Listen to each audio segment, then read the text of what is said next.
Hi hello అందరు ఎలా ఉన్నారు? కొన్నిసార్లు మనం ఎగ్జామ్స్ కానివ్వండి లేదా ఏదైనా పని చేసినప్పుడు కానీ ఏదైనా సాధించాలనుకొని సాధించలేకపోయినప్పుడు దానిలో మనం ఫెయిల్ అయిపోయినప్పుడు మనం ఇంతే, మనకేమీ రాదు, వాళ్ళు చూసారా ఎంత తెలివి కలవాళ్ళో, వాళ్ళకు లక్ ఉంది మనకు లక్ లేదు, వాళ్ళ తెలివి ఉంది అని చెప్పేసి మనం అనుకుంటాము.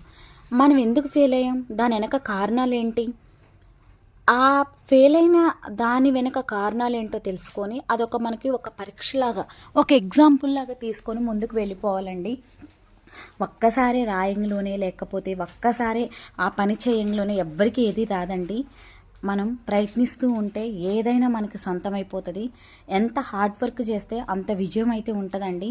ఒక్కసారి కూడా ఏదొచ్చినా దాని విలువ మనకైతే తెలియదు. చాలాసార్లు కష్టపడితేనే దాని యొక్క విలువ మనకు తెలుస్తుంది. దాన్ని ఎప్పుడూ చేజార్చుకోము. అంతే. ఈ వీడియో నచ్చితే కనుక ఇలాంటి వీడియోస్ కోసం లైక్, షేర్, సబ్స్క్రైబ్.